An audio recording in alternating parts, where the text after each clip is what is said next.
What do you mean?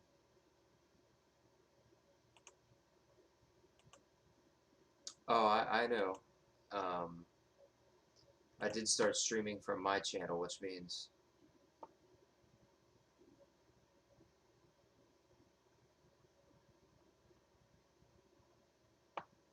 switch everything. What do you mean?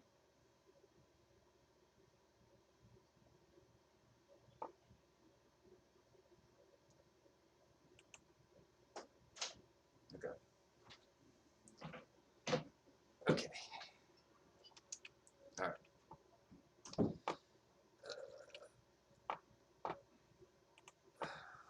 All right. We will fix this right now. Okay. I have the stream up. We're gonna have to change. Let me get the link for everybody. Yeah.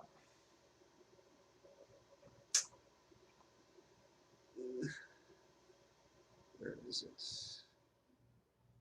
Anthony Tardino music live stream. Where is the stream link though on here? Yeah. No. So I click this. Is it just gonna open another YouTube creator? Yeah, that's not what I want. Here, this is what I gotta do. Alright. My channel. Here we go.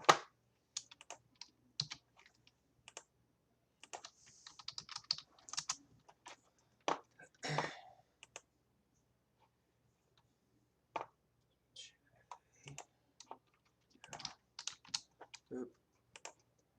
And boop. Cool. You both should have the live stream now.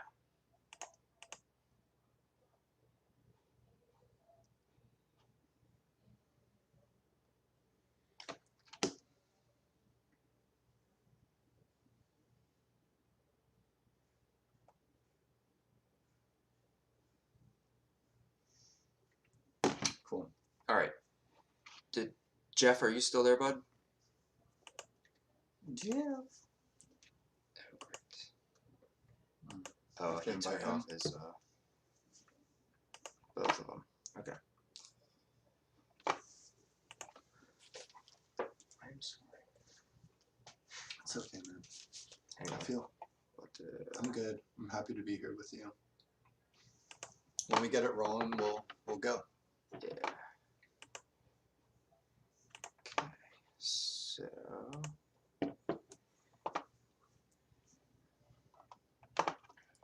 This looks like it's working here. So we're going to turn off.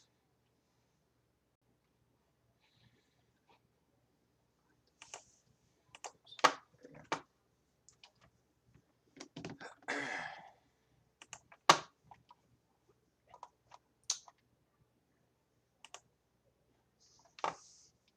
Okay.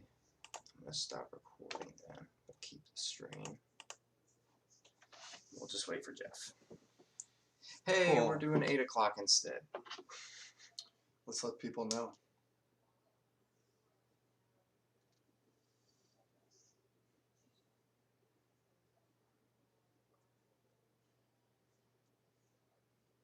Yes. Link tree. There we go.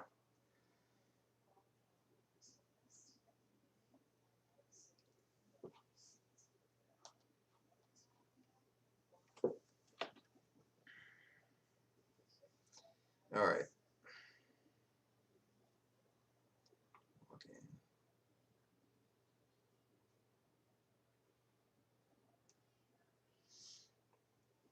Jeff, can you hear us okay? Now I cannot hear Jeff.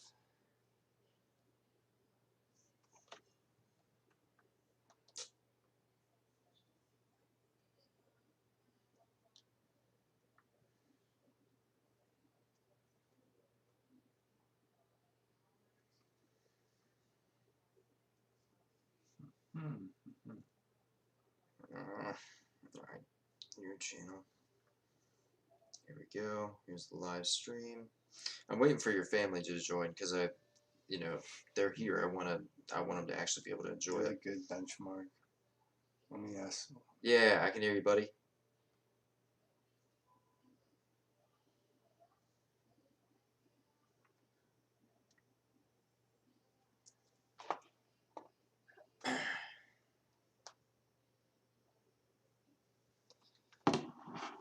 We can hear you. Can you hear us?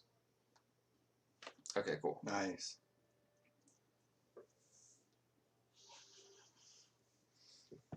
Just let them know. Let them know we're waiting for them because I want to make sure. Check the audio. But it should be okay.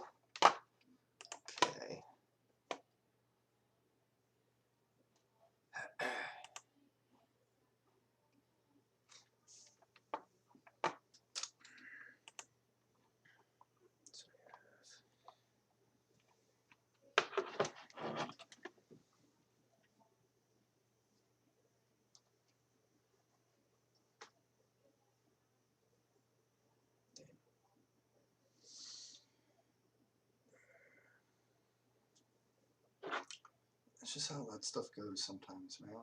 Oh yeah. You know, no matter how much prep you do. Yeah, it's gonna happen. There we go. It's all good. All right. Just waiting for EJ's family because I want to make sure they get in here Please. because they want to hear their baby boy talk. They get to hear that enough. Yeah. See, I'm not getting responses. Hmm.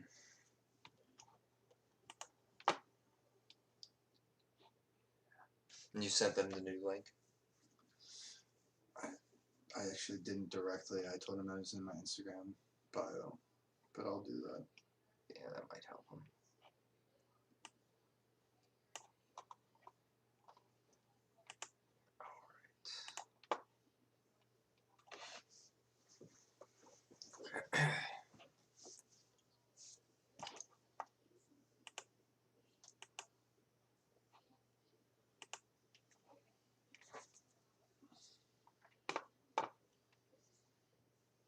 All right. This looks like it's working good. YouTube looks like it's working good. There we go.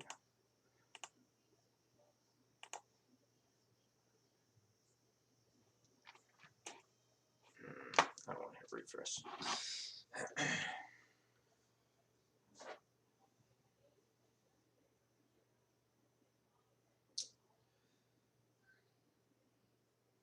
All right, we'll just start at 8. So,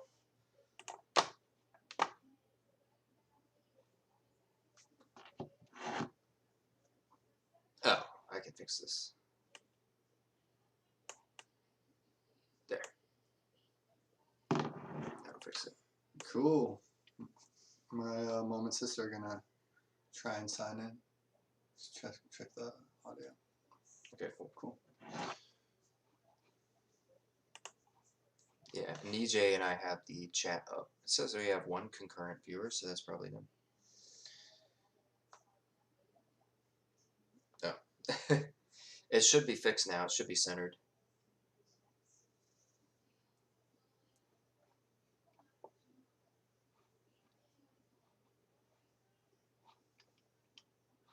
Well, I just use a TV screen.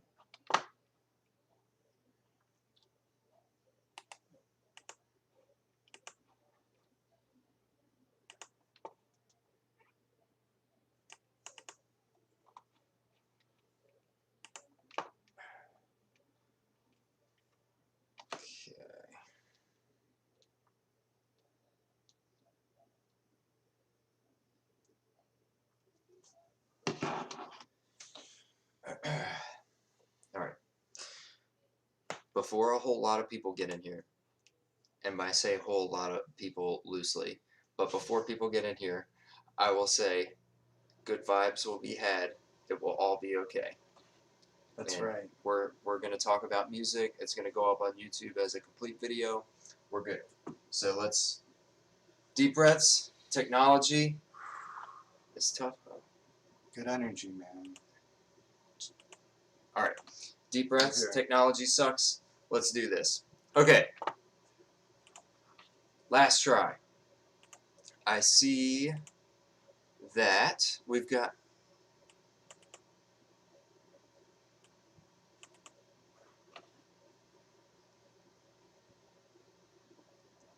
Yes.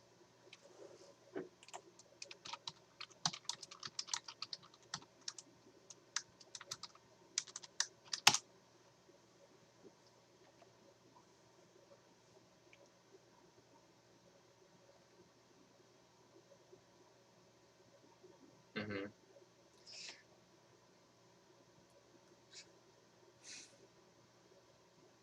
Keep it simple, stupid. Great Michael Scott reference. That's actually, Jeff says that all the time. Oh yeah. Are you a fan of The Office?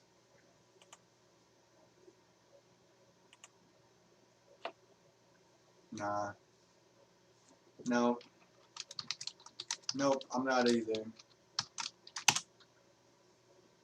It's yeah, man. It's one of my favorite sitcom shows. Period.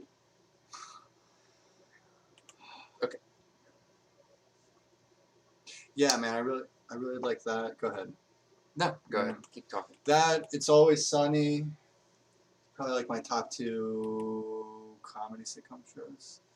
Me too. The last couple seasons, but for like 10 or 11 seasons, they were really dialed in.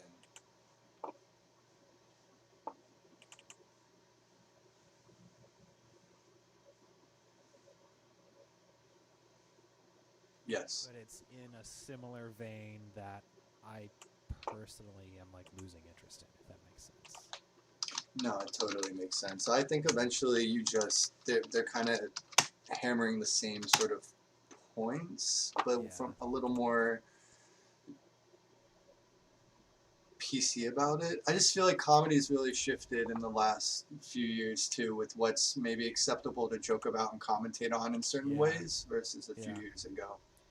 And I would say, and not to like dig into this, so I'm going to speak very vaguely. I would Sure. say it's shifting for the better, but I think that we're used to a form of comedy that was not humanizing properly all individuals in an equitable way, if that makes sense. Sorry to drop a lot of like multi syllable words there, but again, I'm trying to be somewhat like vague with it to not like No, I feel like the comedy that we grow up with, like, I'll give you a really good example that I think that the creator of the show would probably agree with.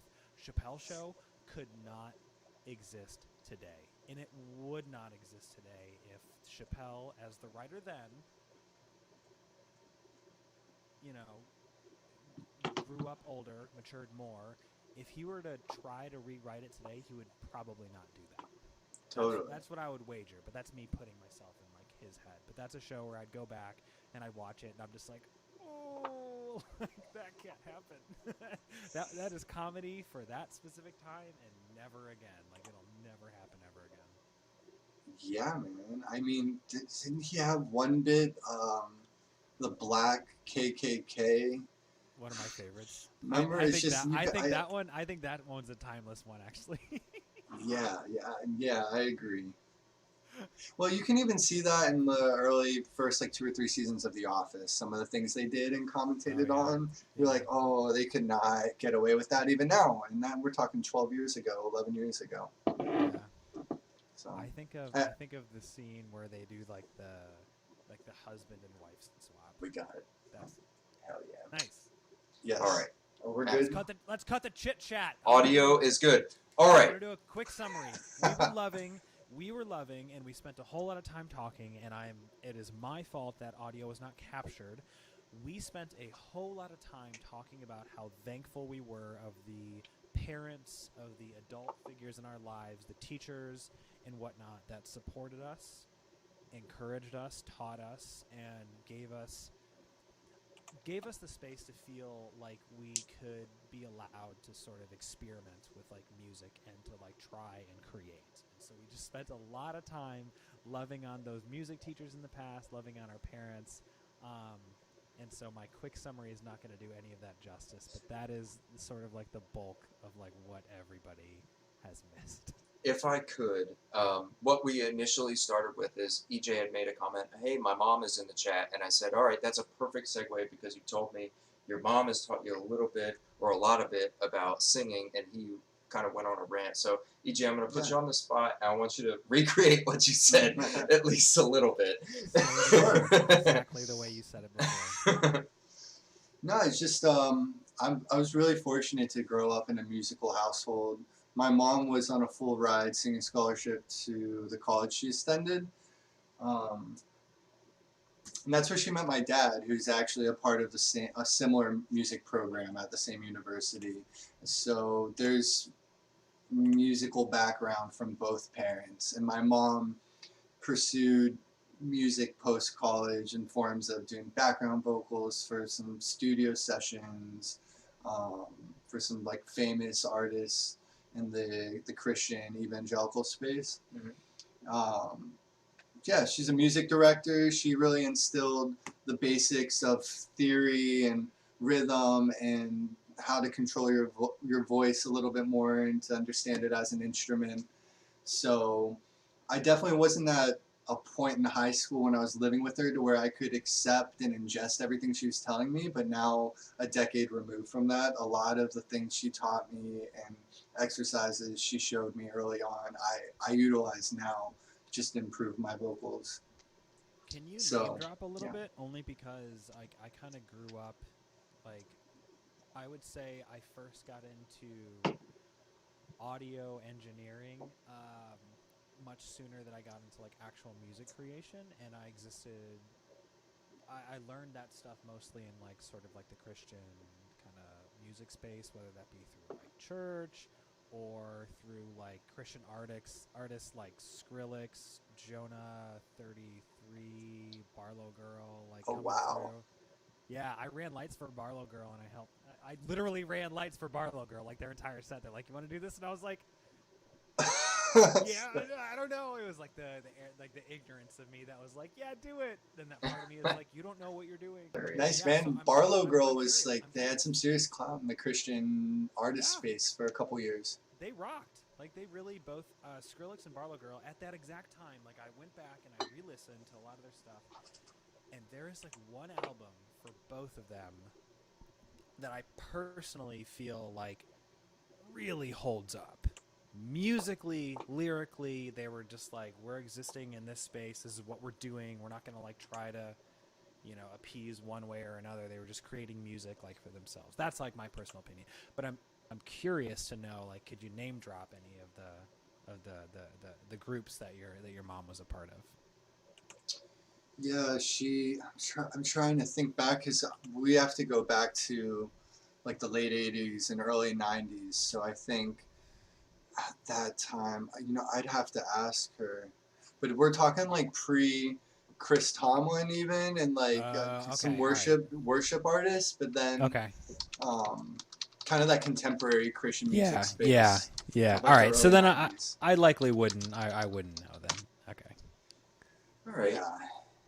I actually have no experience with the Christian music space. I mean, maybe when I was really young, but You probably know there was a Reliant rock K, band. 1000 Foot Crutch, Yeah, Skillet. 1000 Foot Crunch I did listen to. Skillet, yeah, they had the I Feel Like a Under Monster Oath, song. technically. Under Yeah, Oath. yeah, Under Oath. Yeah, I mean, Under Oath. when you start getting into metalcore bands. Yeah, I know them. Oh Sleeper, August Yeah. Burns Red. Like I love those bands. Yeah, but, yeah. There's like a few genres. There's like the genre that I'm not interested in at all, and that was like sort of the mainstream kind of Christian radio stuff.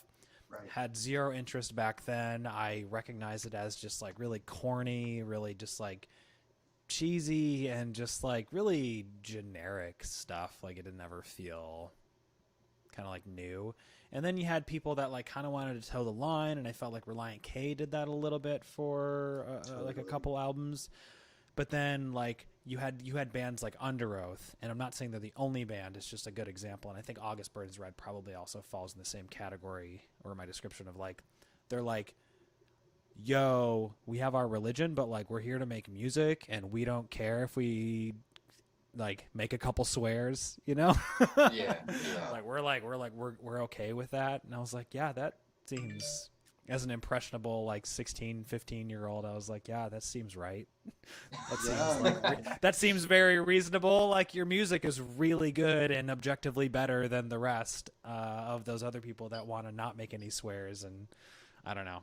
Yeah. I always found a lot of like inspiration and encouragement from bands like that. Speaking from like a religious perspective, if that makes sense. August Burns Red is definitely a huge inspiration of mine. Oh Sleeper too. Those two bands. I the Breather, another huge like Christian band Yeah. from that time period. I love all three of those bands.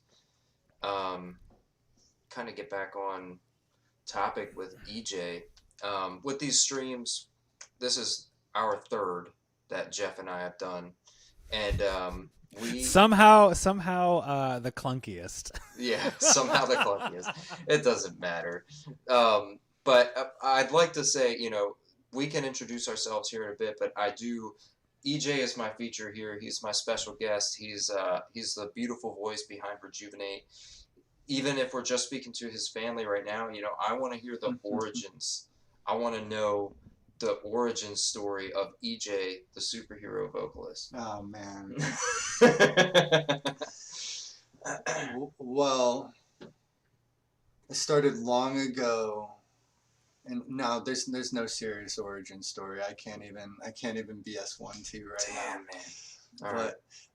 But definitely, I had expressed a big interest in music even in elementary school growing up. Like I was a part of musicals, had a few lead roles like in early middle school, late elementary school. And then I hit puberty and the voice crackling, my voice didn't drop into this register till like 8th grade. So I got made fun of endlessly for being able to sing in that tenor, almost soprano range at like 12, 13 years old. Mm-hmm. And that actually created a lot of insecurity in my voice. And so for like 3 years, I just didn't sing at all, like in front of anyone, even for myself. And it wasn't until I showed an interest in learning the guitar at like 15, my first guitar instructor, she forced me to sing to songs that I wanted to learn. And I hated it so much, like having to hear my voice. But she told me it would make me a better guitarist just to start singing and playing simultaneously. So I stuck with it. And then fast forward through a couple years in high school, I got involved.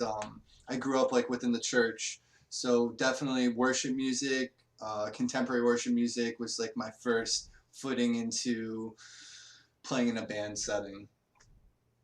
And that allowed me to sort of express myself vocally too. With the songs are a little easier. They follow like a simple 4 or 5 note pattern most of the time. Mm-hmm. So it was just a good way to get my feet wet into singing in front of people.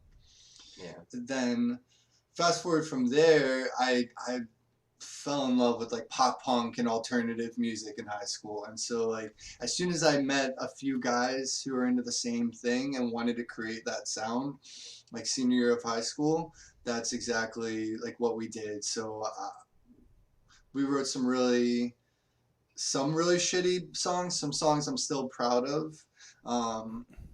But I fronted that band and I played guitar and sang in that band too for a couple of years, and then transitioned into more shoegazy, indie alternative sounding things through the mid 2010s. And stayed busy with cover band projects.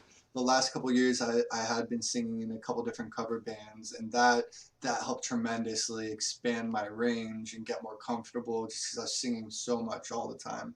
Yeah. That's kind of where I, rediscovered you is the cover bands immediately.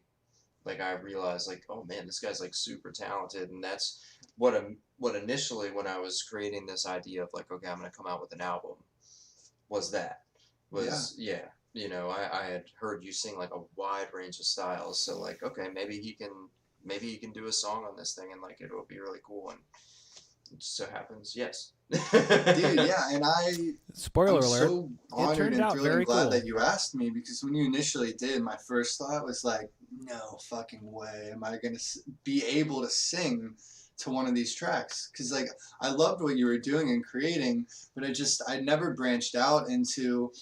I had played in an easy chord band and messed around with hardcore music, but never tried to sing over anything like what you've been creating. Mm-hmm. So I was really hesitant because I wanted to feel like I could do justice to what you had already started. Yeah. And then you kind of asked me a couple more times, and I'm really glad that I took a little bit of a leap and said, yeah, let me just see what I could do with it. And the fact that Rejuvenate was the one we landed on felt really great, because it felt like a nice middle ground between what I liked and was comfortable with, and then pushing myself a little bit further. And I think you did the same thing by branching off of the metalcore Pellini Periphery sort of influence to do something a little more emotive and a little more maybe dynamic. Yeah. This is definitely a more vulnerable, like, scary thing for me to release, because it's, these are just like some, not like sad riffs, but they're like, it's like the softest track that you have for the EP. And I've been writing metal forever, where I'm like, all right, I have a cool fucking riff. I know it's cool. Eat this, world. Where this song's like, I play some whole notes. You guys like whole notes, right? There's more vulnerability there, right? Because I think it's easy as a musician to feel like I have to play really technically for something to sound great, and just to let things breathe and trust that maybe a really simple riff is all that's needed over this part in this section. Yeah. And trust that's definitely difficult. And I can get that with understanding your background and what you traditionally play, that it feels, like scary to go and branch into that direction.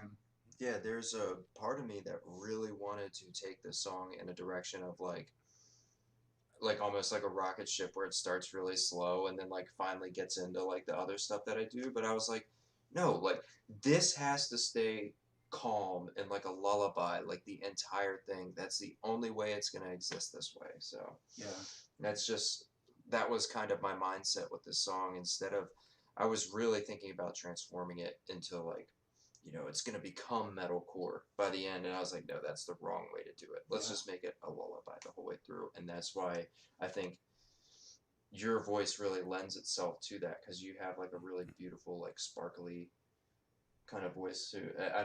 Don't take offense. I don't take offense to it. But also like you've got like some grit.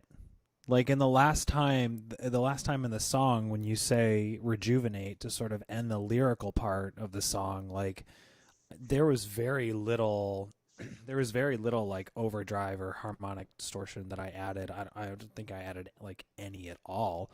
Like your voice just broke in a way that was like, you could characterize it as like, you could take that exact quality and move it into something like heavier, but it fits so well in the song. But it's so funny, not funny, but it's so interesting to hear you talk about your comfort and sort of like the space that you felt, most comfortable working in, and choosing this song. I think that you could do a far wider range of music genres if you like truly wanted to, than I think you give yourself credit for, if that makes sense. Like it is kind of interesting to hear how it comes down to comfort level, and sort of what you feel, good about doing. Who knows, man? Maybe something along the veins of like a Zumacroom style in the wings. Oh man, I hope so. I'm like, again, I'm stoked to hear like whatever interpretation you have.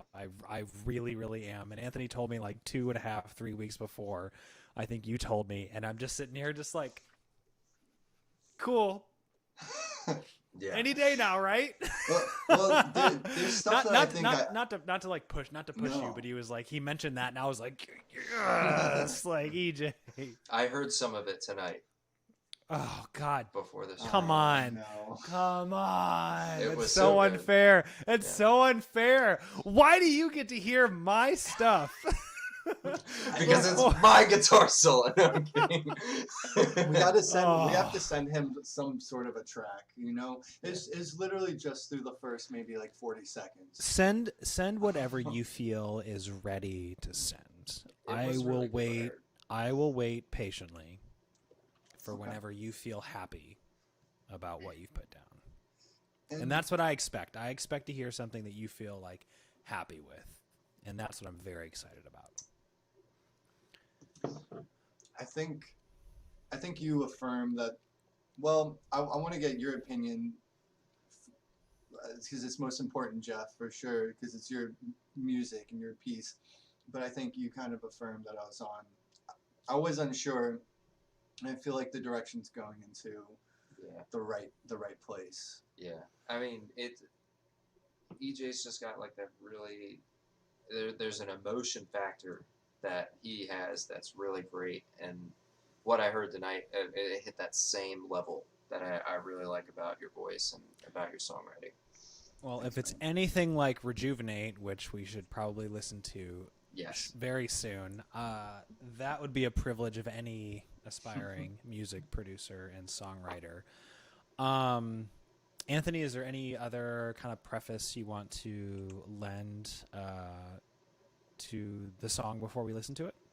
Yeah, so just to, right now EJ's family and anybody else who watches this in the future, I'd like to point out that I'm Anthony Tardino.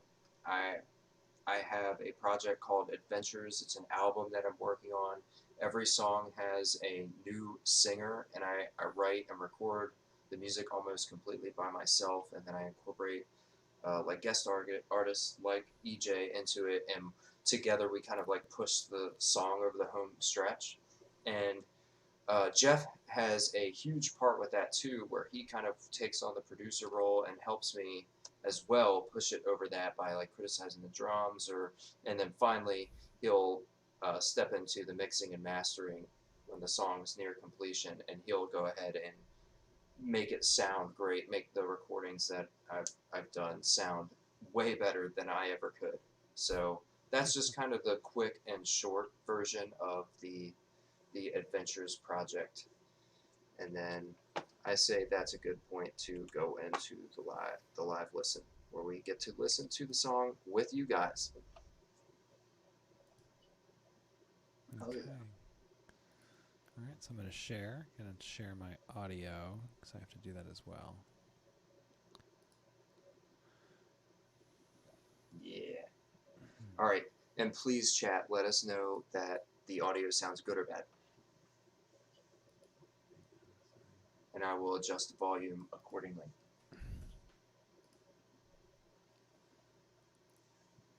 You haven't played it yet, Jeff, have you? No, let me know if you can hear it right now. Yes. You hear that? Okay, Yeah. cool. All right, here we go. Let's go through the first live listen together of Anthony Tardino's Rejuvenate featuring EJ Boudelier.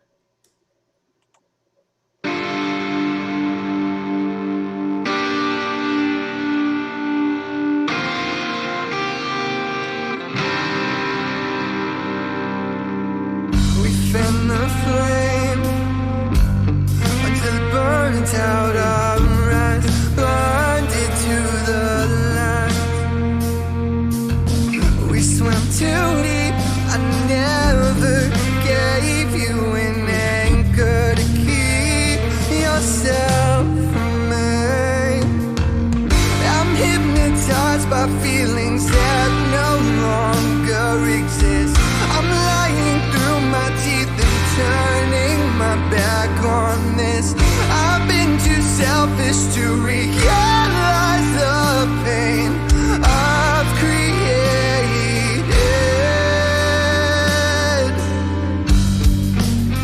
We fanned the flame until it burned out our hearts. Now everything I try to say feels apathetic from the start. I still feel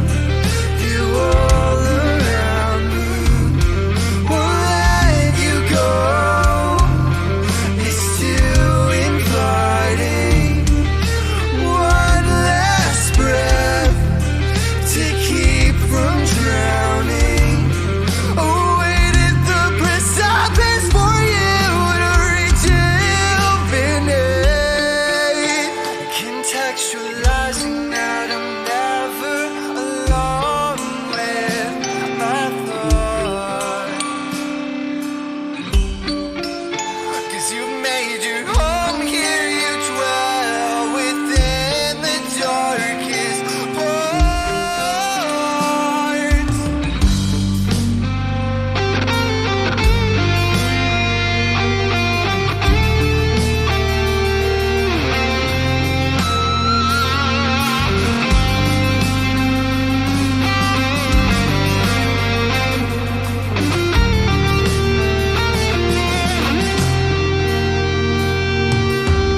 I'm hypnotized by feelings that no longer exist. I'm lying through my teeth and turning my back on this. I've been too selfish to realize the pain I've created.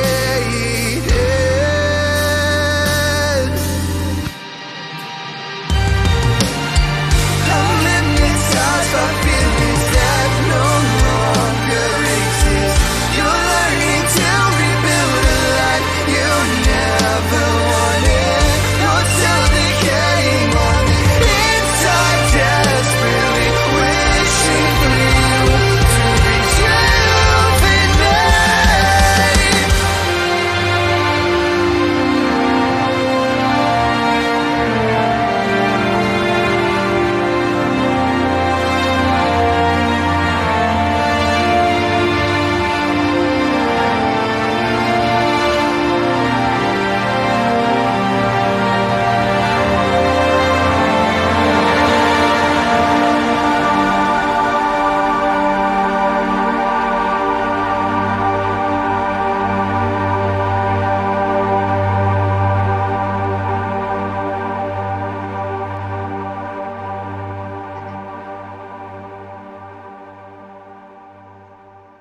And that is Rejuvenate, the song EJ and I worked pretty hard on over the last couple months. Yeah, man. And Jeff did an incredible job making that song sound way bigger, way better, way cooler than it sounds in my mix. Oh, it was tough. It was tough, man, especially this later section. I remember that was like one of the last kind of aha moments, was like the power that EJ was putting behind his vocals in the last sort of like chorus, right? On top of all the strings, like there were so many mid-range instruments, including his voice, that has like a really good really powerful sonic quality between like 500 and like 2K hertz, and just like really battling to get the power of like the strings, but then also making sure that what I felt was like the most important part of the song was the vocals, obviously, but the lyrics specifically. To have those like punch through was kind of the last. I saved that section for last because I felt like it was the most difficult part to mix. Yeah. I know with that section, I know from talking with Anthony, originally there was just one pass through that ending chorus. And then you're like, let's double it up and go bigger and add in the string section. When I initially tracked the song, that string section didn't even exist. That I sang over. So it's like really cool to be a witness and see that progress and get Anthony send me updates, like 5 or 6 of them probably. Yeah, that changed a lot throughout the process. It probably changed like 10 times, to be honest. The main like motif that EJ is singing is like, I'm hypnotized. That part is it. The strings used to just double that, and I'm realizing that the light really sucks right now. And I'm probably gonna fix that when I let EJ and Jeff speak about it here in a second. But yeah, that part originally was just doubled by the strings, and there was like cellos playing the chords. I was like, no, there's gotta be some like build up and release. So that's when I changed the main strings to do the dan like kind of like the cinematic feel, and that's ultimately what I decided on. So the song has this really like almost cold chill moment, and that's it was really rewarding to see at least one person, Dylan from Half Heard Voice, was like, dude, that gave me chills. was the effect that I wanted. So Shout out to Dylan Bard. yeah, thank you so much for saying that, because that's exactly what I wanted to do. That's the point of that part. But go ahead and speak, guys. I'm gonna move the light real quick if you could.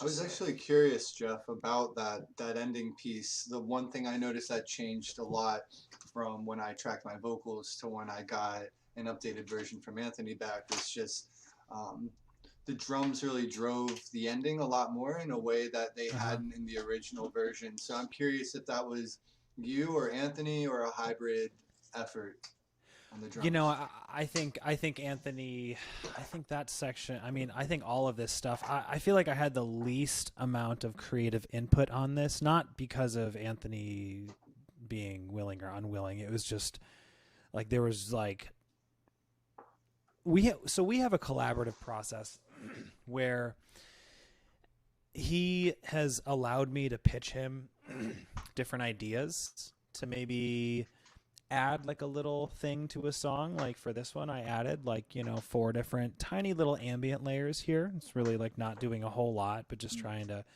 kind of keep the pace moving. There is like one song that he's kind of allowed me to restructure a good portion of it, but this one was all like he wrote everything, all the kick and the snare and everything was all set up for this track. And so for me, it was just trying to find space, essentially. Like that's kind of like the mastering is essentially just making things louder, as all the memes say. But like mixing is like trying to find space with all the tracks, to sort of like not compete with each other. And that was hard. And I think that what I was able to sort of like figure out a good EQ for a lot of the things. Like what would be a good example? I feel like maybe these like violins or whatever going down here. We could just pull up a few different EQs on the strings, just pulling out different frequencies to try to like make space for other instruments as well as like not overwhelm. But honest to God, I brought everything down because that's like all the instruments were putting out so much information. And so what I did was at the end of everything, I just brought all the levels a bit down like further, and I kind of like let the limiter do its job. So like without it, I was able to get everything to come through. So sorry to get like a little technical there, but it really was like Anthony wrote everything that worked really well, and it was just honestly just carving out space and just kind of being pretty ruthless in the instruments and tracks, and just making sure that each one, because each one adds so much, right? Like every single one of these adds something really powerful and interesting to the song. And I wanted to make sure that even if it was something as small as like this little thing right here, making sure that, let's see if we can get that to come through.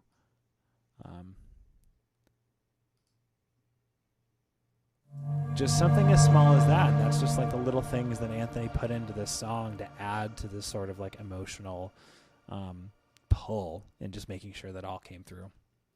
Yeah, I kind of went nuts with but yeah, that's what I like to do, especially in these like orchestral sections. I just want to fill it out with as much like content as possible. So I try to make sure every section, the bass, either the cellos or like middle horns or whatever, each section is accounted for. And for this is all strings. I didn't use any woodwind instruments, but I just wanted to make sure that everything was filled out.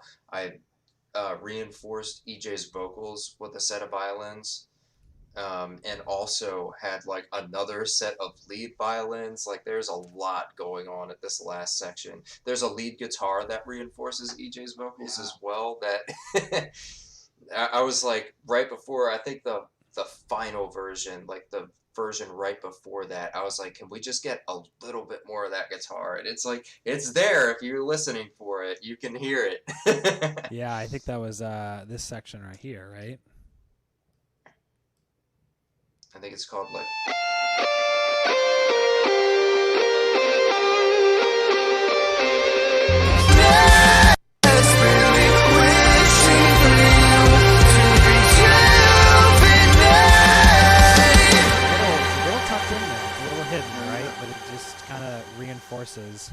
And also, like, Anthony, correct me if I'm wrong, but like, shout out to Spitfire. Like, I think this is when you picked up a Spitfire orchestral pack, right? Around the similar time. Oh yeah, I mean all this is Spitfire audio. Yeah, but like, it's a mix of Albion One and completely free packs that anybody can go on there and download. yeah, but like, it's stuff like that, like free stuff, cheap stuff, paid stuff. Like, especially, I mean, I like cheap stuff, I like free stuff, but those things, like, they spark creativity, and I felt like you really took advantage of like what was kind of provided or like freely available, and that was just, it's just a testament to someone with a really good, really creative idea with access to instruments and that they like can't play themselves, like to be able to produce something like this, like the string set. Like, we'll just do a quick little, like,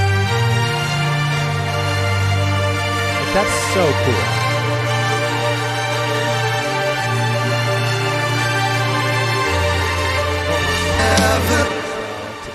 Can you just play that through? That sounded glorious as fuck. I just want to hear that.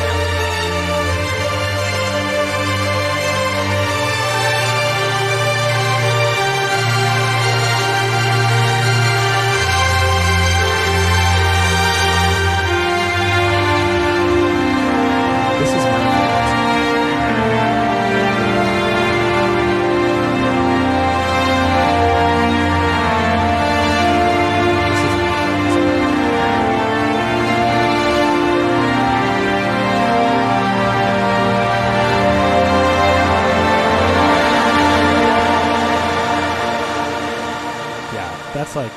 that's one of my favorite sections for sure. I have to point out that EJ inspired that with his vocal melodies. I brought none of his vocal melodies to fruition other than one, which I do want to point on later, because I thought that was like one of the coolest things that when EJ and I first started talking about this song. But that whole na na na na na na na, that it's almost like a fanfare, but EJ like completely created that on his own, and I just, as soon as I heard that, I was like, I had already like played with the idea in my head, okay, whatever vocals go over the last chorus, I want to like double it and put like an orchestra over it, but EJ created the melody that really made that work. And I want to reinforce that idea that like this song is not possible without EJ and his input. I'm gonna put you on the spot for what you've already created. I'm gonna play the last section, just This the vocals, really and then I spent a long time and then I'll bring the strings in as well. But like, this is so good. I'm hypnotized by feelings that no longer exist. You're learning to rebuild a life you never wanted. You're still decaying on the inside, desperately wishing for you to rejuvenate.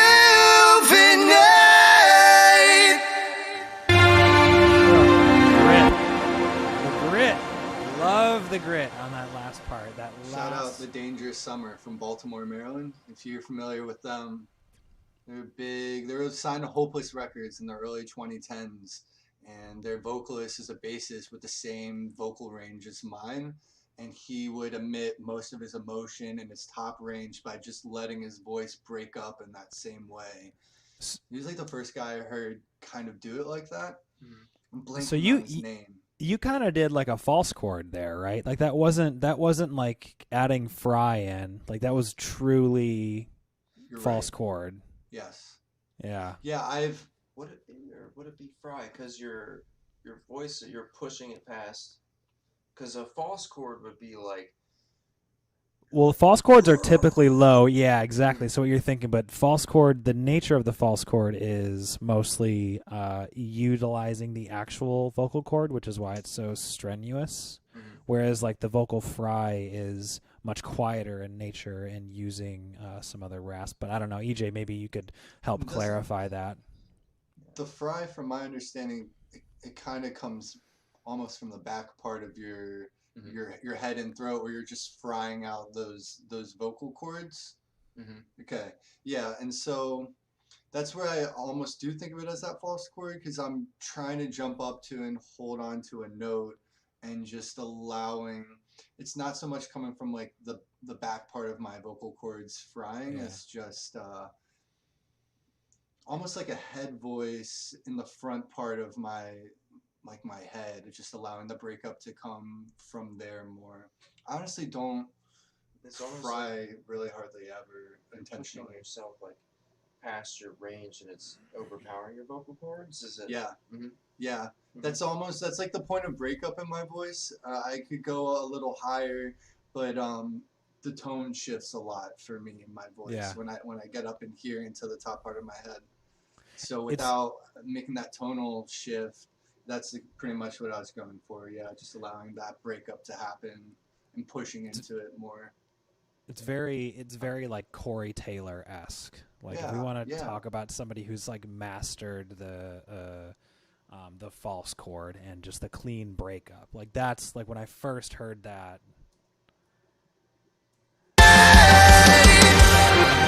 I could listen to that part all day. Oh, every day. I did. No, I did. I think honestly, Anthony, I think I texted that to you, like just sort of. Like I've probably, in the process of like mixing and mastering this song, I've probably listened to this song 70. Okay, hang on one sec. Here, are his headphones dying? You sure that'll be fine since we're done? But that you should be able to hear him through the speaker now. Jeff, speak. Yeah. Hang on one sec. Might want to turn your speakers down a little bit. But we hear you loud and clear. Okay. I just, that whole ending section is just a wonderful collaboration between me and EJ and Jeff, because I created the initial motifs of the song and whatever, but EJ created the melodies of the chorus and the final chorus, and then Jeff took my drum track, which sucked, and made it like way better, added a cool fill at the end, and just and obviously mixed it all to make it sound like super epic at the end. So did I do that? Yeah, you created that drum fill at the end. That fill at the end is huge. Oh yeah. Oh yeah. Here we go. Yeah, I can see the rainbow gradient. That's my that's a velocity modulation if I've ever seen it. Yeah, no, that's So anyway, I added a fill. Yeah, but that fill, it's almost just like a crescendoing build there at the very end, which is perfect. I'll take that. I feel like I did that, and then I also there's this section right here. So there's a natural break in the guitars, and I want to talk about the guitars next. All of Anthony's guitars. So there's a hard break in this section right here,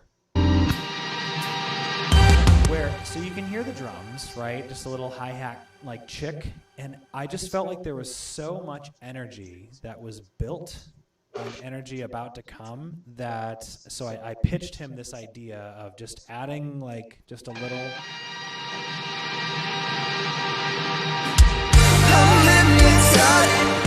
It was just like it was two notes thrown through like all this reverb just to sort of like carry that energy all the way through.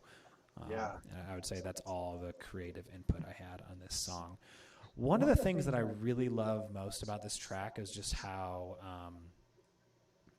like raw everything is, and I feel like that's sort of that's kind of the theme of it all, right? Is just how raw everything is. But I think nothing shows it better than just the first notes in.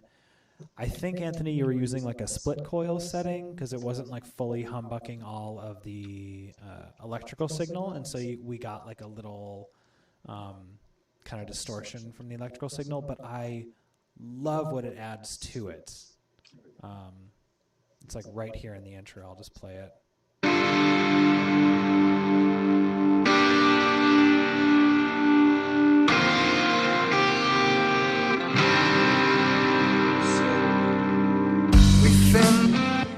What that is that's just the pickups on that fan fret guitar. The Fishmans just sound like that. That's why I love that guitar. It's just, it has like this like gnarly little breakup. Even when you try to play clean, you can't play clean. It's distorted. I can play that through the PRS right now, and it'll sound Yeah. clean. Well, I mean, what a great choice of an instrument for this particular track to get some of that like extra rawness. Like to me, it didn't sound perfect, right? It didn't sound perfectly cleaned and everything. Which this song, it doesn't. We don't want that, right? Like we don't want perfect. We don't want super clean. We don't want extremely tight takes. We want this song to be a little bit looser, more kind of like mojo and vibey, and to just sort of flow through all of the verses to bridges to choruses and whatever. And I really like that about the tonal qualities about the guitars. Yeah. What was another section about the guitars? The 5/4 section is from what I've heard, a favorite. Was it here? Yeah. So let's do. We'll do an instrument bus. Sorry, EJ. No, it's okay. Where are you? So we'll do an instrument, Yeah, you do. and then we'll do the drums.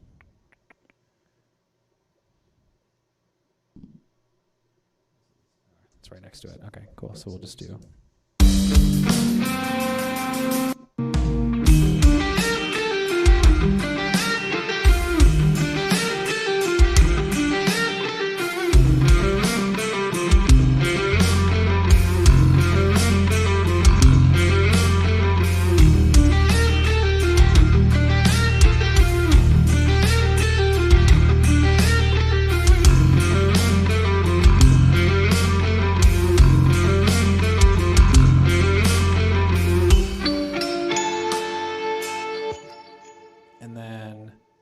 Honestly, this is also the most kind of like vibey thing, EJ, that you wrote was the same section, adding in your vocals. The glissando from one note to another. I think you please correct me.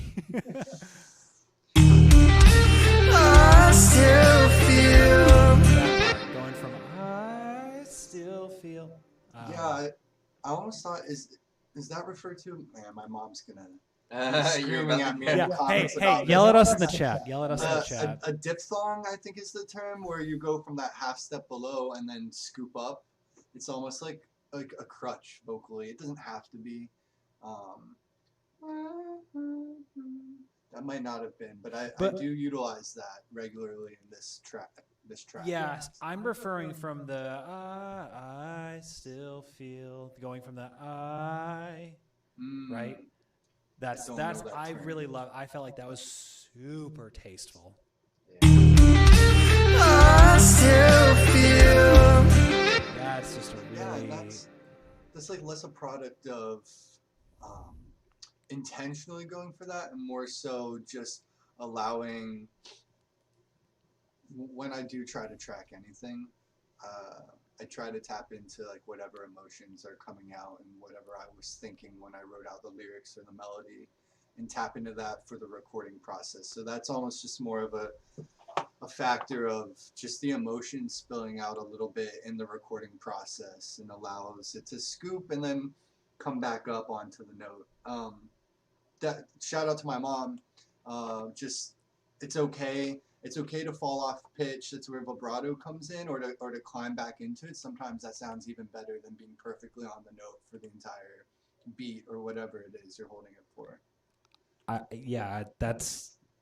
mean, so there's one way you could look at that is like, oh, it's not like quite on the note, or it's not like the perfect transition to the note. But the fact is, like, you know where home was, right? You knew exactly what notes were home, and you gave yourself the flexibility to play with every dimension between home, right? Between those two notes or the four other notes like after. And that is like, it's sort of like you knew the rules and you knew how to break them.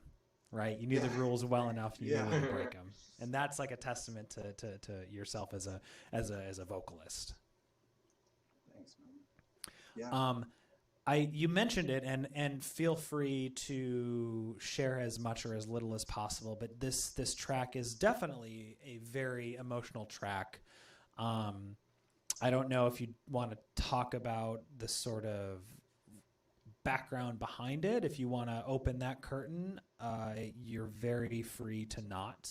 This is obviously like a I think lyrics and songwriting as a vocalist is like a very personal thing. So feel free to share as little or as much as you like. But this is definitely a very emotionally vulnerable song, specifically with the lyrics. I don't know if you want to speak on that. No, I will. And some of this will be kept vague, but definitely you spoke to it. That lyrics and melodies and music, the poetry, sometimes really comes from a deeply vulnerable spot. And I look at it, music's always been a huge just outlet of expressing my feelings into words, music, and melodies. And with this track, that definitely was the case. It's just a reflection internally on myself, on some things that are going on and that have happened, and then a reflection of what might be happening in the future. And then also to, yeah, yeah, it's mainly just that. A lot of it, metaphorical, but applicable just to real life situations and things that have happened in the past. And a lot of my inspiration and lyrics definitely stem from and come from personal experiences. I've had moments and times where I'll write things and lyrics just for the sake of, oh, this rhymes or fits, and or it's catchy or it sounds poetic. But the things that connect with me deeply and feel authentic are when I'm pulling from those personal experiences and even metaphorically speaking about them in my music.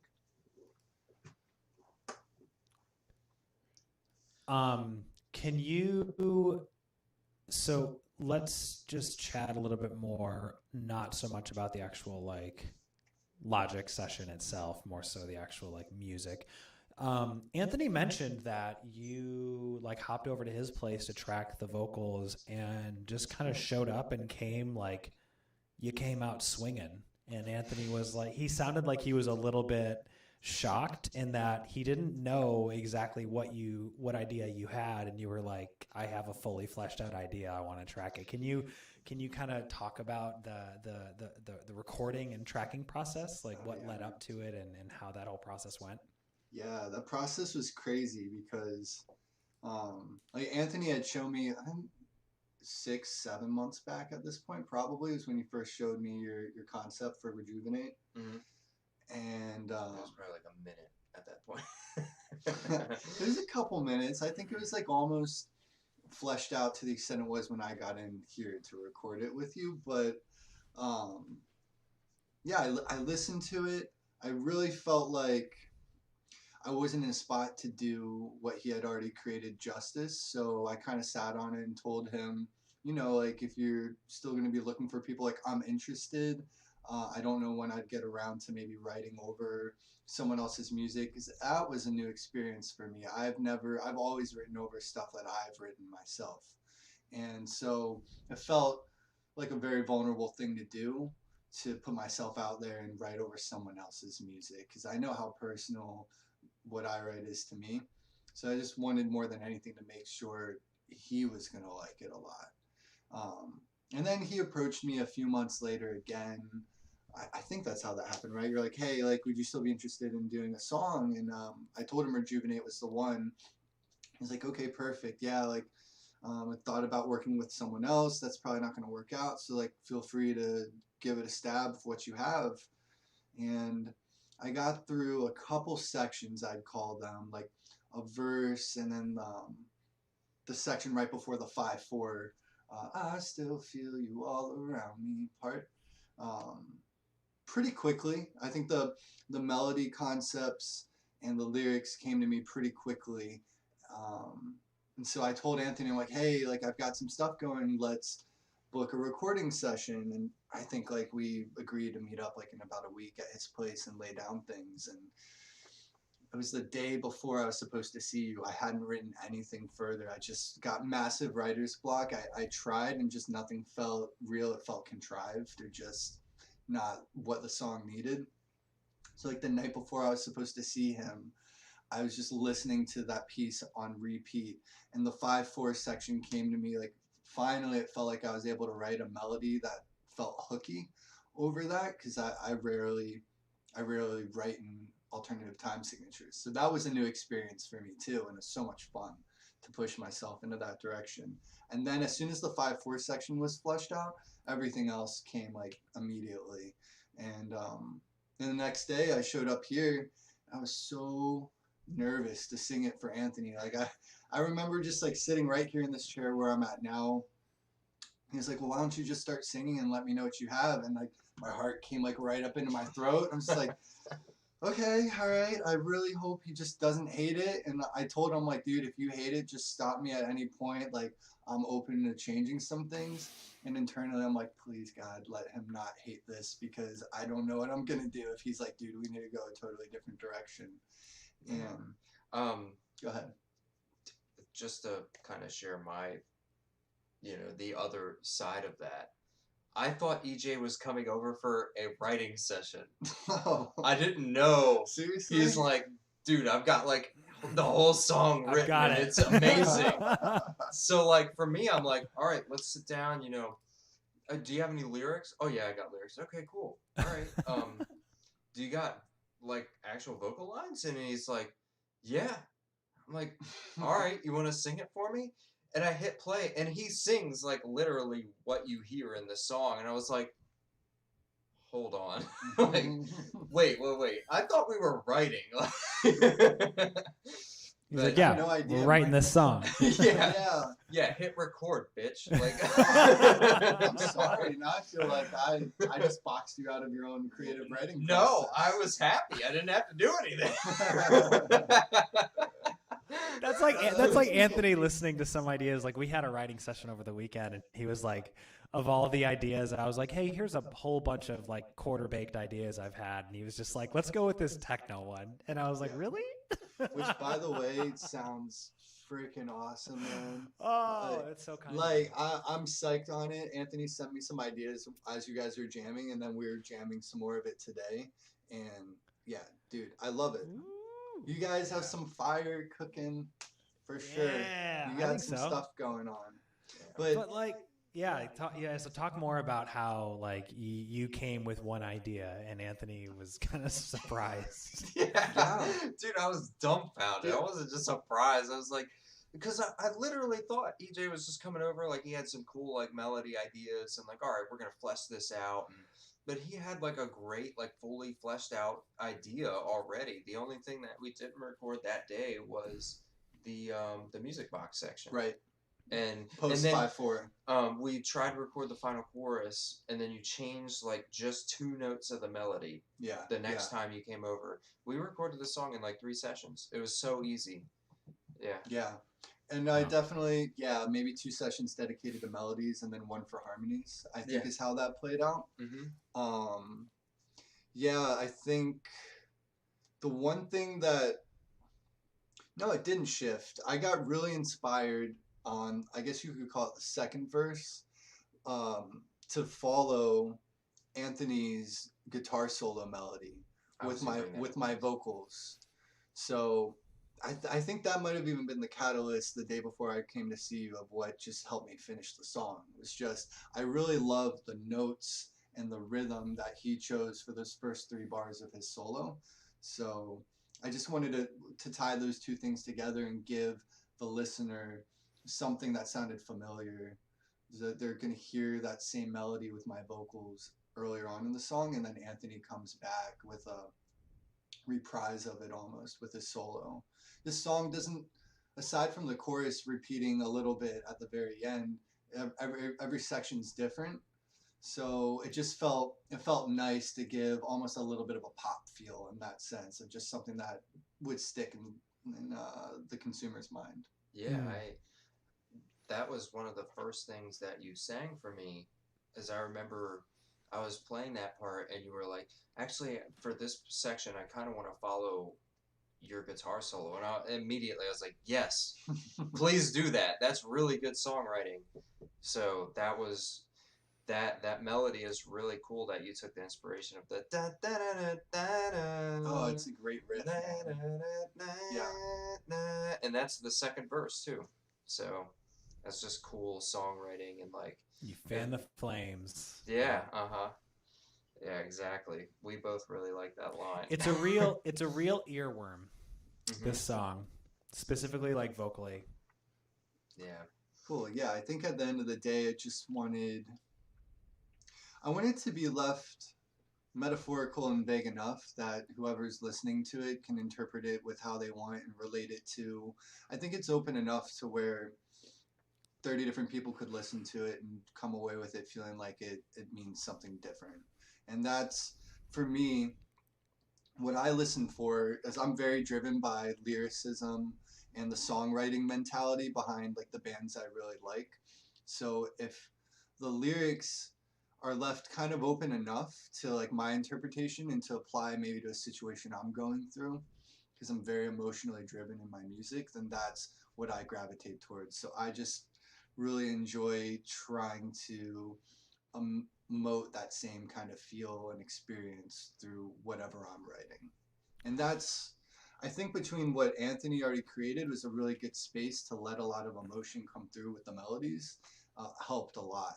Just get all that out there and go in any direction I wanted with the lyrics too, and it felt authentic, which is the most important thing for me when writing this, to do something that felt really true and authentic.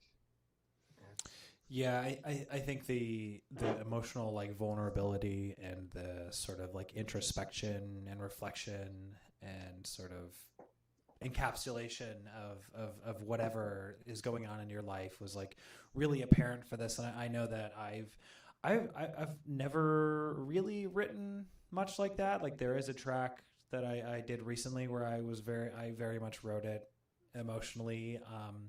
But Anthony, I don't I don't think we've ever really talked about the sort of like origins of this specific like song. Like how did you come up with these melodies, and like was it a sort of reflection on things at the time? And again, feel free to speak as much or as little as you like. This on one is very easy. My All now right, fiance. fun stream. Yeah. I'm just kidding. my now fiance Yumi Redifer. I wrote this like a couple weeks after we really started.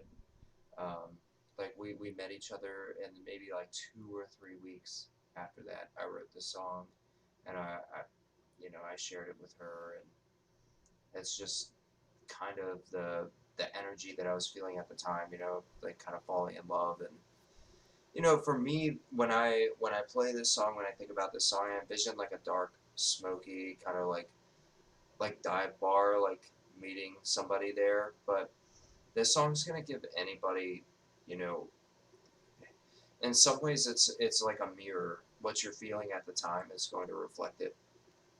And I think the fact that EJ can hear it and create something that's like totally from a different place is really cool and kind of profound at the same time, where he was experiencing a totally different thing at the time. And it's just, this song can reflect those energies that you're feeling and hopefully make you feel better, so make you feel good about yourself.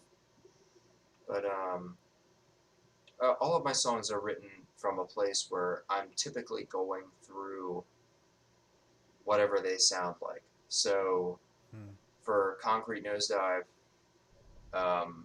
it's a very dark and evil kind of title, but the song lyrics are very positive and upbeat, and that was exactly the direction I gave Mark Meyer when we wrote that song. Was I want to, I feel sad, but I'm writing this happy music, and he encapsulated that perfectly with the lyrics and the songwriting.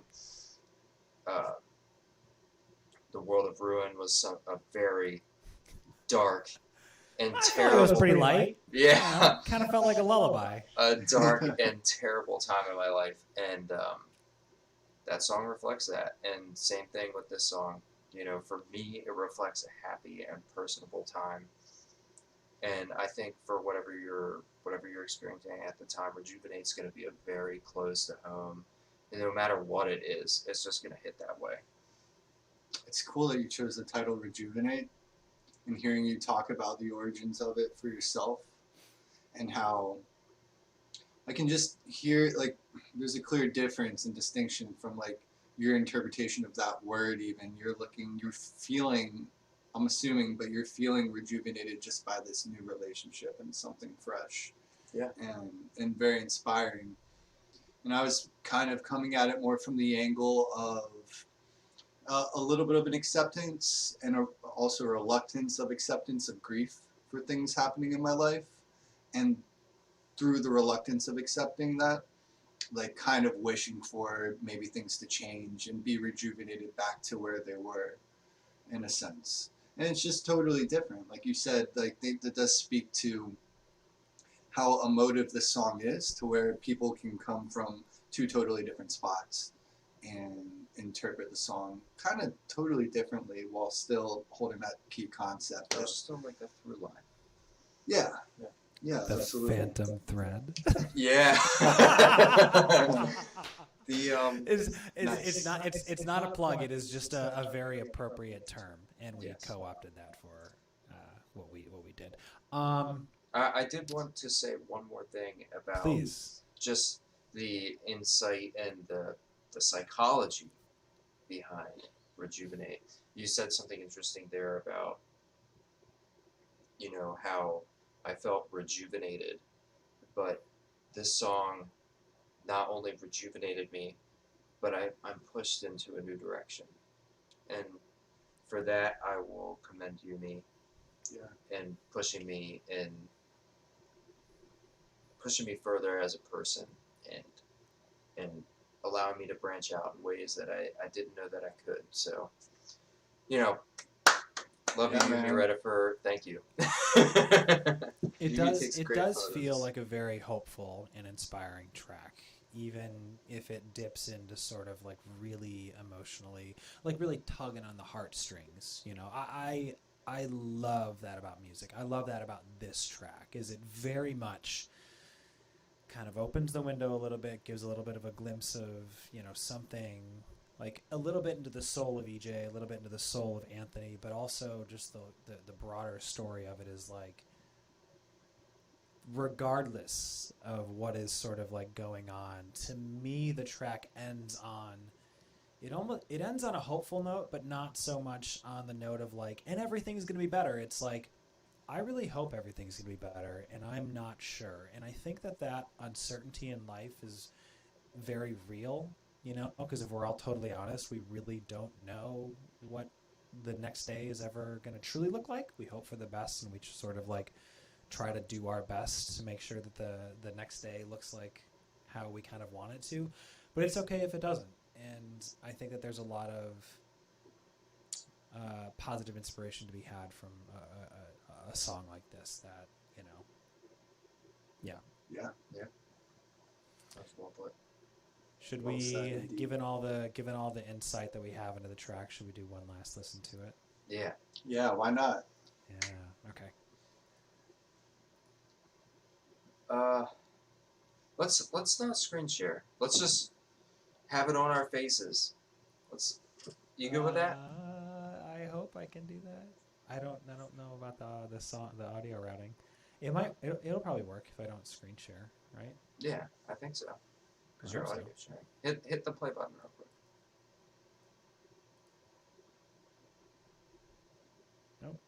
Nope. This is exactly the problem we were having with me trying to stream earlier. Oh, It's okay. all about audio routing. All right. Well, then go I ahead. think, sorry. That's all right. I'll try. I'll make our faces big on the screen. I will What? do- I've got an idea for you later, sir. And Please We'll help me talk out. about it later. Help the noob out. All right, we can see ourselves. How about this? yeah. That would be Can you fun. can you see our faces right here in the middle? No, but that's okay. Well, never mind. It's Okay. because when you do this, we become a separate window. Like I can actually change this probably. OBS. Do you think? You keep doing you? All right, here we go.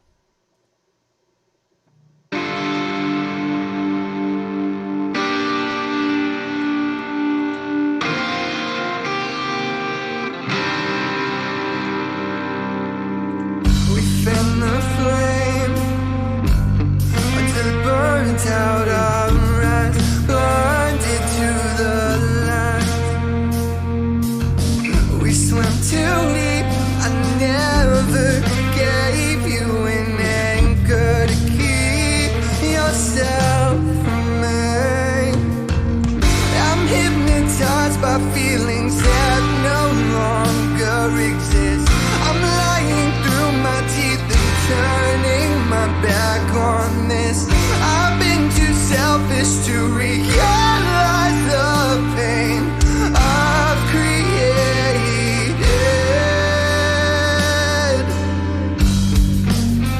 We fan the flame until it burns out our hearts.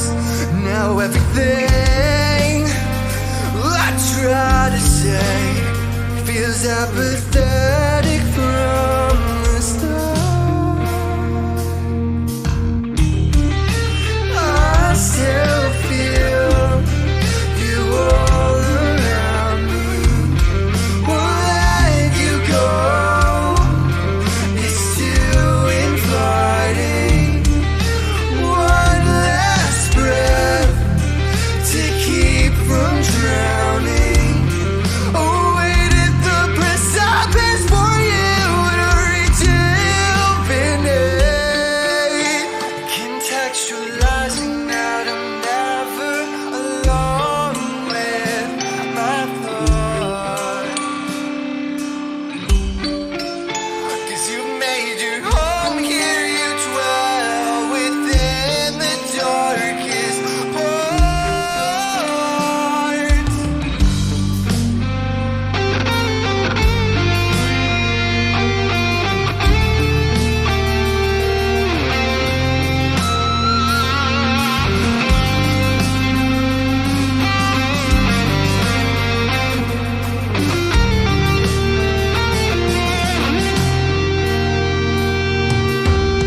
I'm hypnotized by feelings that no longer exist.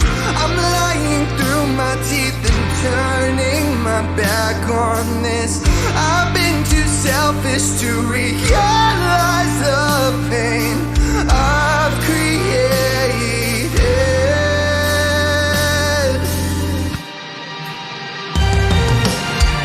I'm hypnotized by feelings that no longer exist. You're learning to rebuild a life you never wanted. You're still decaying on the inside, desperately wishing for you to rejuvenate.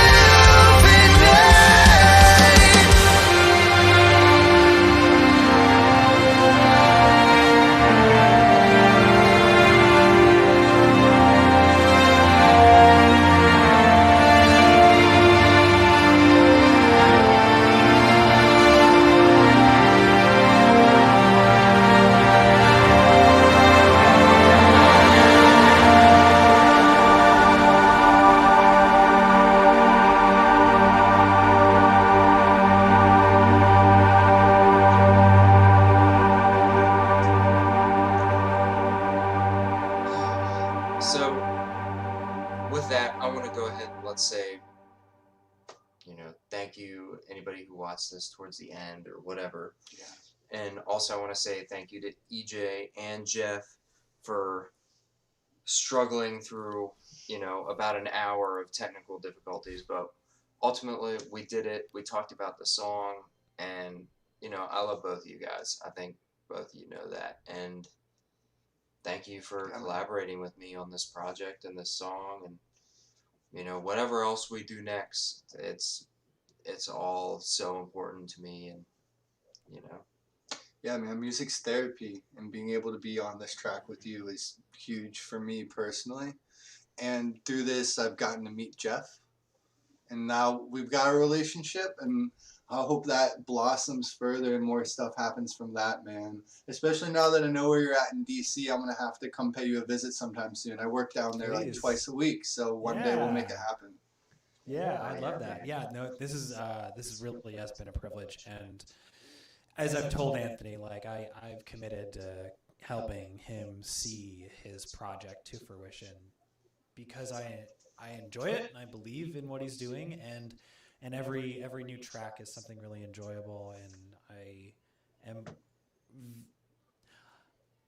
it is very fun and very rewarding to be able to work with other musicians like yourself, and just to get I have a privilege in sort of crafting the music and making it sound as best that it can. So it's definitely an honor. So I also echo my appreciation in getting to know you as well, and I look forward to however, our working relationship or friendship, however that turns into. So I'm very excited about the future. Yeah, man.